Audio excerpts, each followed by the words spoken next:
गिलानी साहब, जरदारी साहब तो इस पे फॉरेन पॉलिसी पे तो कोई बात नहीं कर रहे, बल्कि उसामा बिन लादेन के पकड़ने के बाद जरदारी साहब ने तो एक बयान भी नहीं दिया है इसके बारे में, ना बयान दिया है जो कराची में वाक़ हुआ है, ना बयान दिया है सलीम शहजाद जो मारा गया है। तो सिविल गवर्नमेंट बिल्कुल चुप है। अब फौज अगर लीडरशिप रोल लेगी फॉरेन पॉलिसी में तो कोई हिंट तो दे कि वो कुछ और बाकी लोगों की ओपिनियंस भी सुनने के लिए तैयार है। और अब फॉरेन पॉलिसी का जो पैराडाइम है वो तब्दीली के लिए वो तैयार हैं डिस्कशन के बाद। तो मैं कह रहा हूं कि जी सिविल और मिलिट्री के दरमियान में एक इज्तिहाद होनी चाहिए, वो खुद बैठ के एक नई सिक्योरिटी पॉलिसी निकालें जिसमें जाहिर है कि वो जो पुरानी बातें हैं कि हम जहादी को इस्तेमाल करें कश्मीर में और अफ़गानिस्तान में, ये जो बात है ये ख़त्म हो और हम ख़ित्ते के साथ चलें, दुनिया के साथ चलें। अभी तो हम देख रहे हैं पाकिस्तान बिल्कुल आइसोलेटेड है, पाकिस्तान के कोई दोस्त नहीं है, बाहर सब नफरत कर रहे हैं हमारे पॉलिसियों के साथ। तो हमने भी कुछ इसका असर होना चाहिए हमारे ऊपर। अहमद साहब, लेकिन जो फौज का बयान आया कल, इसमें दो चीज़ें तो हैं। एक तो कहते हैं कि नॉर्थ वजीरिस्तान में हम तैयार हैं ऑपरेशन करने को, कंसेंसस अगर पॉलिटिकल हो उस पर। दूसरे वो फरमाते हैं कि जी गैर मुल्कियों को निकाल दें वहाँ से। ये फ़ौज की सोच में कोई तब्दीली आई है, ये टैक्टिकल बातें ही हैं? नहीं, इसमें तो कोई जी नई बातें तो नहीं है। फौज तो बहुत अरसे से कह रहा है कि हम नॉर्थ वजीरिस्तान में करेंगे, मगर अपने टाइम पे और अपने लिहाज से करेंगे, अमेरिका प्रेशर के साथ नहीं करेंगे, ये तो बहुत अरसे से कह रहे हैं।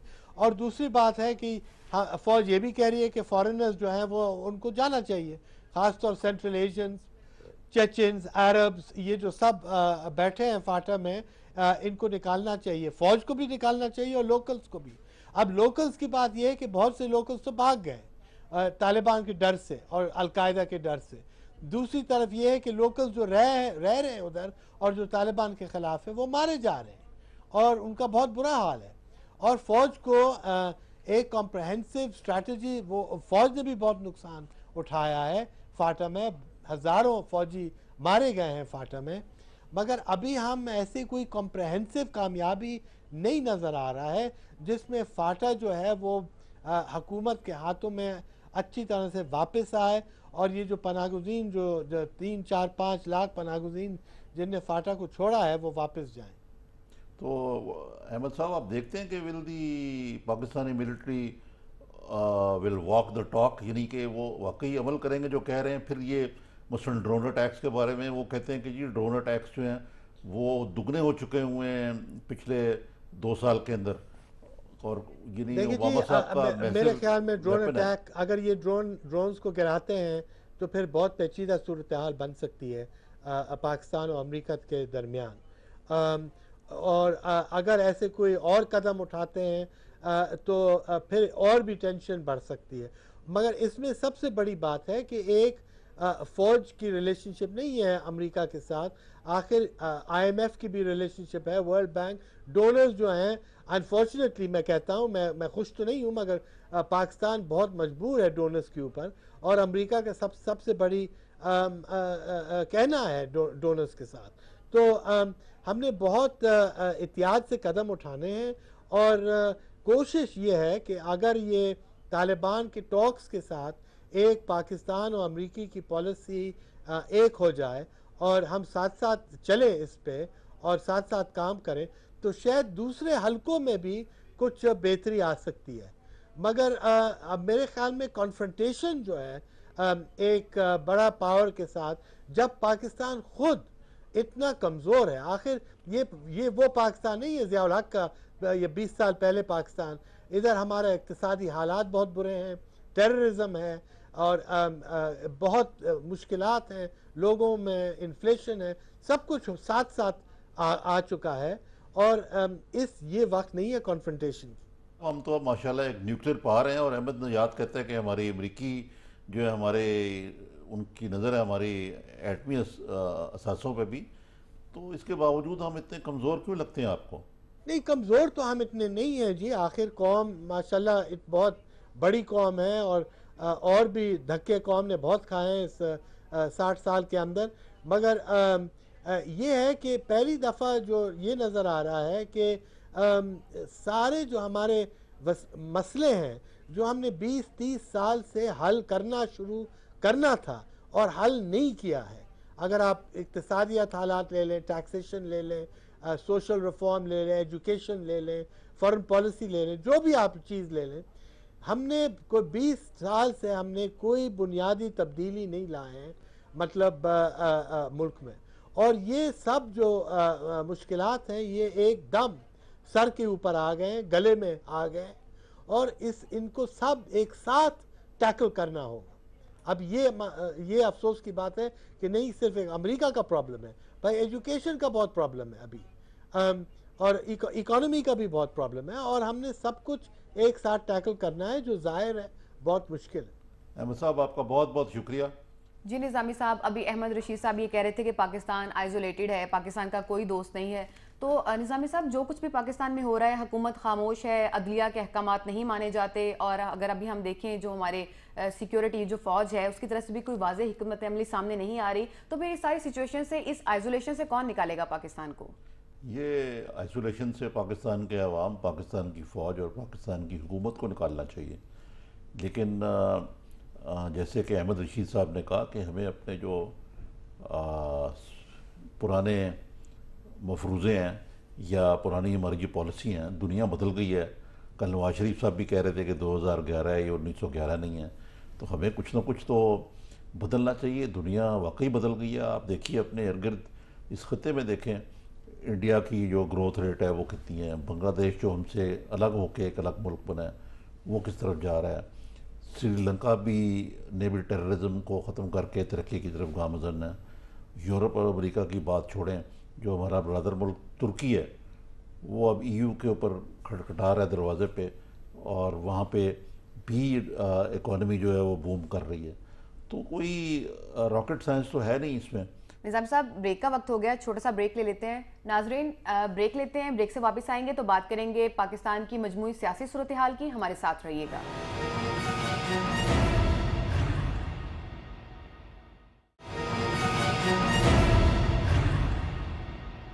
ब्रेक से वापस आने का शुक्रिया। अब नज़र डालते हैं कुछ सियासी मामलात पर।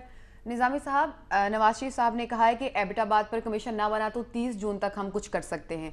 नवाज शरीफ साहब तो हर मामले पे डेडलाइंस देते हैं लेकिन करते कुछ नहीं है। बहुत कुछ किया है उन्होंने, चूड़ियाँ पेश की वहाँ बजट इजलास के मौके पे उनके मेंबर्स ने, रोटी पेश की हसन इकबाल साहब ने उनको, वज़ीर ख़जाना को हंगामा खेजी की, ये साबित करने के लिए कि हम वाकई फ्रेंडली ऑपोजिशन नहीं है।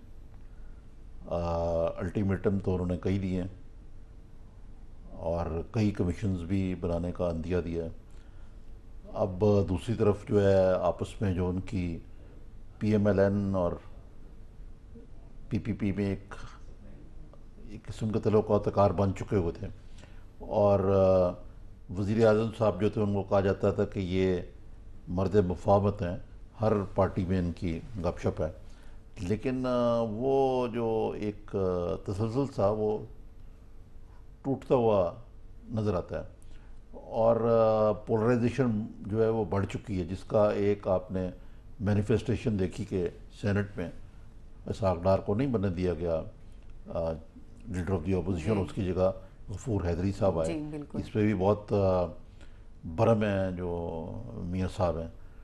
तो ये वो जो COD के होते हुए एक स्पिरिट थी उसको काफ़ी मुकद्दर हो चुकी है, और उसमें एक जो बुनियादी अंसर है वो मुझे समझ नहीं आई कि क्यों किया गया वो, कि अक्सर हम सुनते हैं कि जो कोलिशन पार्टनर्स होते हैं वो छोड़ देते हैं किसी असूली मामले पे, या वो एक हुकूमत को गिराने के लिए छोड़ देते हैं। यहाँ शहबाज शरीफ साहब ने ही री इन्वेंटेड द व्हील, कि पंजाब में PPP के साथ कोलिशन जो थी बड़ी अच्छी चल रही थी, और वो लोग जो थे उनमें ज़बान नहीं थी। राजा रियाज साहब का सीनियर मिनिस्टर थे, लेकिन लगता था कि वो एग्जिस्ट ही नहीं करते शहबाज शरीफ साहब के, एक स्टेबिलिटी थी। हमने PMLN ने कहा कि जी हमने उनको फारिग करके जो PMLQ के लोटे हैं, यानी कि यूनिफिकेशन ब्लॉक, उनसे इत्तेहाद कर लिया, और उसके बाद यानी कि एक जो मॉरल हाई ग्राउंड था वो पहले खुद छोड़ दिया। और आपने देखा कि PMLN के इस इक़दाम के बाद जो PPP जो बड़ी देर से उनके सिलसिले चल रहे थे चौधरी बरदरान के साथ जी, उन्होंने फ़ौरन PMLQ से इत्तेहाद कर लिया। मियाँ साहब को ये भी एहसास है कि if he upsets the Apple cart too much, साल 1.5 साल में अगर इलेक्शन होते हैं तो वो अगर उससे पहले वो मिड टर्म इलेक्शन करवा लें तब तक तो उनकी उतनी कामयाब है। जी, लेकिन अगर वो इतनी ज़्यादा कहें कि जी मैं वाकई लॉन्ग मार्च कर लूँगा, असेंबलियों से रिज़ाइन कर दूँगा, तो वो मामला जो है वो उनके हक़ में नहीं जाएगा। क्योंकि अगरचे इस वक्त तो नहीं लगता कि कोई तीसरी कुव्वत आ जाएगी, लेकिन ऐसा हो भी सकता है कि मामलात बिगड़ जाएँ ज़्यादा। और वैसे भी निज़ामी साहब जो मुल्क की सूरत हाल है, मेरा ख्याल है मुस्लिम लीग नून भी इसलिए शायद खामोश है और इस किस्म का कोई एक्शन नहीं ले रही कि इतना बर्डन भी कौन बर्दाश्त करेगा। मुस्लिम लीग नून के पास ऑप्शंस क्या हैं? एक्शन लेने के साथ साथ वो सिस्टम का हिस्सा है, चाहे उनको अच्छा लगे या ना लगे। सबसे बड़े सूबे में पंजाब में उनकी हुकूमत है, और अगर गवर्नेंस ख़राब है वहाँ या लैक ऑफ ट्रांसपेरेंसी है फेडरल लेवल पे, तो गवर्नेंस के मामलात को पंजाब में भी कितने अच्छे नहीं। आज जो बजट आपके सामने आया है उसी को आप देख लें तो पंजाब का जो है कि कहते तो हैं कि हम सादगी करेंगे बड़ी, लेकिन जो चीफ मिनिस्टर सेक्रेटरीट के अखराजात हैं वो तजावज़ कर रहे हैं बहुत। सस्ती रोटी की स्कीम जिसने पिछले साल बिल्कुल दिवाले कर दिए पंजाब को, उसको शेल्फ कर दिया गया। अब एक तरफ तो ये है, दूसरी तरफ वो शहबाज शरीफ साहब कहते हैं कि मैं कशकोल तोड़ दूंगा, मुझे गैर मुल्की इमदाद की ज़रूरत ही नहीं है। और कर्मिला रॉय से उनकी जो कौंसल जनरल मुलाकात हुई और उन्होंने कहा जी कि मुझे अमरीकी इमदाद नहीं चाहिए। अब ये कोई अजीब किस्म के मामलात हैं कि मियाँ नवाज शरीफ साहब जो हैं वो फ़ौज को कन्फ्रंट कर रहे हैं जी, और जो ब्रादर हैं वो अमेरिका के पीछे पंजे झाड़ के पड़ गए और कहते हैं गैर मुल्की इमदाद नहीं चाहिए। तो मेरा ख्याल है कि पॉलिटिक्स वो होनी चाहिए जो ग्राउंडेड हो और ग्राउंड रियलिटीज़ को लेके आगे चले। अच्छा निज़ामी साहब, पॉलिटिक्स की बात कर रहे हैं तो हमारे साथ इस वक्त हुमायूं अख्तर खान साहब जो कि मुस्लिम लीग हम ख्याल के रहनुमा हैं वो भी मौजूद हैं, उनसे बात करते हैं। क्यों हुमायूं साहब, आपका क्या ख्याल है इस मामलात में, क्योंकि आप हम ख्याल हैं सबके? ये आरिफ, एक चीज़ तो वाज़ेह है कि जब से PMLN ने पीपल पार्टी को अलहदा किया अपनी कोalition से पंजाब में, तो बुनियादी फ़ैसला ये है कि रियल अपोजिशन बन के अब दिखाया जाए। उनके ख्याल में फ्रेंडली अपोजिशन का वक्त अब गुजर गया और वो पीपल पार्टी के ख़िलाफ़ जो पोस्चर इख्तियार कर रहे हैं, और बिलखसूस 2 मई के बाद जो ओसामा बिन लादेन का वाक़या हुआ और PNS महरान का वाक़या और कुछ 1-2 और जो वाक़यात हुए हैं, उसमें पोस्चरिंग जो है वो पब्लिक ओपिनियन उनकी नज़र में जो है उसके साथ साथ ये PMLN चलती नज़र आ रही है। लेकिन इसमें काफ़ी मसाइल हो सकते हैं। देखिए, हमारे इसमें किसी को कोई शक नहीं कि जो इंस्टीट्यूशंस हैं इस मुल्क के, सिक्योरिटी के, आर्म फोर्सेस, वो उसमें सिविलियन डोमिनेशन डेफिनेटली होनी चाहिए।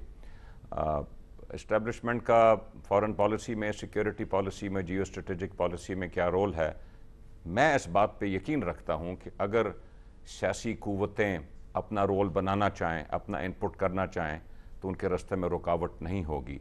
मैं इस बात पे यकीन रखता हूँ कि जो वैक्यूम्स क्रिएट किए जाते हैं उन वैक्यूम्स को फिल किया जाता है। और मैं इस बात पे भी यकीन रखता हूँ कि इस वक्त एक सीरियस प्रॉब्लम है पाकिस्तान में, क्योंकि ना हमने इसको शुरू किया इस टेरर प्रॉब्लम को, लेकिन 10 साल की पॉलिसीज़ के बाद सूरत हाल ये है कि पाकिस्तान दुनिया की मदद भी सबसे ज़्यादा कर रहा है, पाकिस्तान की इकॉनमी भी बर्बाद हो गई है, पाकिस्तान की फ़ौज ने, पुलिस ने, पैरामिलिट्री ऑर्गेनाइजेशंस ने, पाकिस्तान के शहरियों ने कुर्बानियाँ भी सबसे ज़्यादा दी हैं। इस मुल्क में 35,000 ख़ानदान हैं जिन्होंने शहादतें पेश की हैं। दुनिया के लिए इस वक्त पाकिस्तान की फ़ौज के अलावा कोई और फ़ौज नहीं है जो इस खित्ते में अमन ला सकती है। ईरान की फ़ौज तो लाएगी नहीं, रूस की फ़ौज तो लाएगी नहीं, चाइना की फ़ौज तो लाएगी नहीं, और नेटो के जो हालत है 10 साल के बाद वो आपके सामने है। वो तो बाहर जाने की फ़िक्र में। हिंदुस्तान की फ़ौज खुदा न खास्ता हम लाने नहीं देंगे।